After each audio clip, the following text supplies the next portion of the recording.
Tere hommikust! Minu nimi on Siim Kinnas ja ma olen Tartu Ülikoolis töötanud sutsu üle 10 aasta ja läbi need erinevate positsioonide, mis ma siin läbinud olen, ma olen tegelikult näinud ülikoolide ja ettevõtete koostööd mõlemal poolt lauda, tegelikult mõnikord seal laua peal ja vahepeal.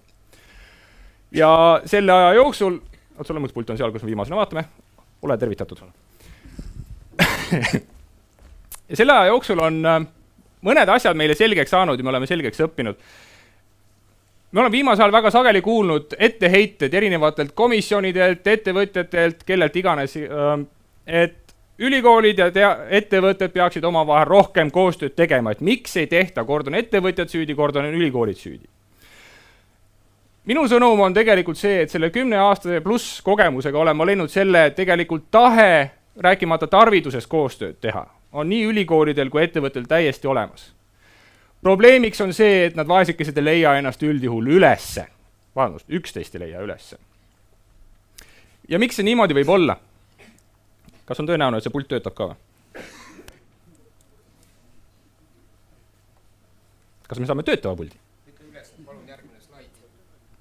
Palun järgmine slaid. Tere tulemast 21. sajandisse. Jaa, see on hääl juhitav, selles suhtes see on tipptase, otse loomulikult.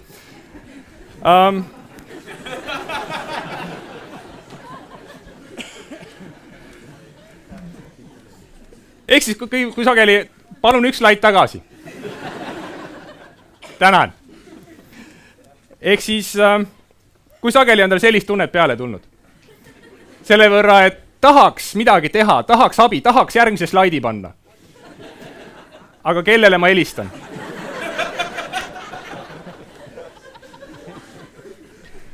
Minu stand-up algab Vanemuises täna õhtul kell 7.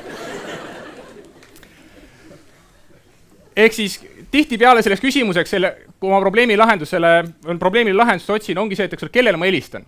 Eestis on 6 avalik-õiguslikku ülikooli kuni 30 pluss teadus-arendus- ja haridusasutust. Millises nendest asutustest on see inimene, kes vastab minu probleemile, kes vastab minu küsimusele? Millised nendest sadadest majadest, millises toas ja kelle kõhu all on see aparaat, mis mõõdab ära selle parameetri, mida mul vaja mõõta on, kes teeb selle ära analüüsi, mis mul on vaja ära teha?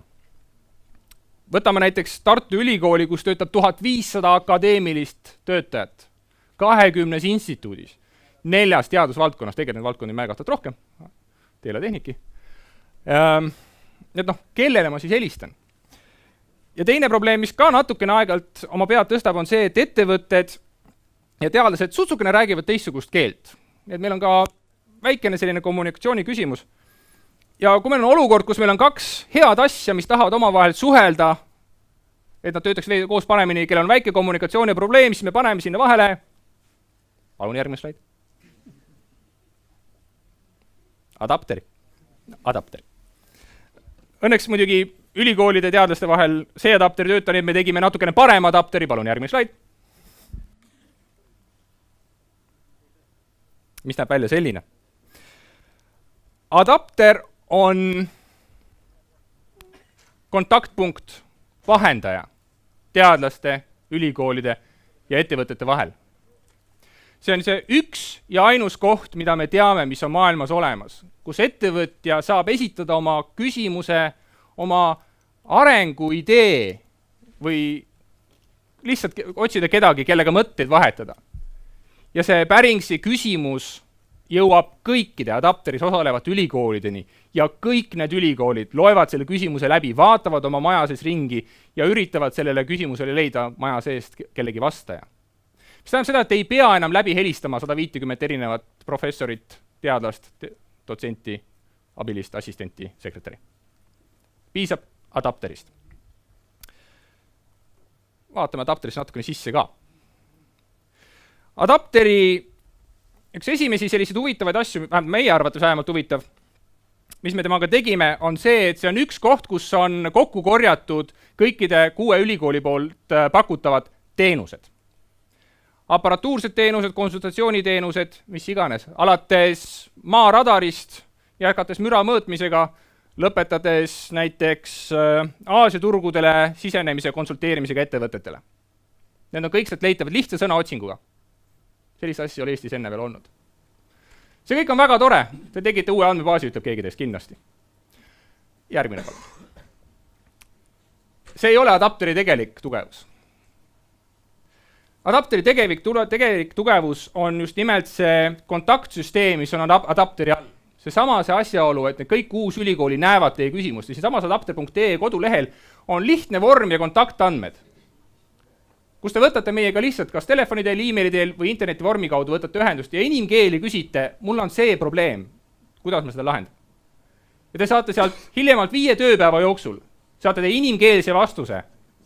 Näed, meil on teil meeskond olemas, kes saab teile appi tulla selle küsimuse lahendamisel. Või isegi me anname juba teile vastuse, kuidas see probleem lahendatud on, sest ka see on täiesti võimalik. Ja ainus asi, kuidas me saame seda teha, on koostöös. Praegusel hetkel 6 ülikooliga, aga meil on juba tegelikult läbirääkimised üsna mitmete teiste asutustega, kes samamoodi tahavad adapteriga ühineda. Mis tähendab seda, et adapteris pakutavate teenuste ja nende võimaluste hulk ajas ainult kasvab. See kasvab isegi praegu siin, kui me räägime, sellepärast ma nüüd hästi kindel tänagi sisestatakse mõned uued teenused ja võimalused. Niisiis, kui teil tekib täna küsimus, mõnda neist liftikõnedest vaadates, või teil on juba küsimus endal olemas, mingi arenguplaan, mingi idee, tulge adapterisse. Minge veebilehele või mis veel parem, tulge siia samma messi alale, me oleme siin olemas, rääkige meiega otse ja me leiame teile selle, kes teile selle lahenduse toob. Aitäh!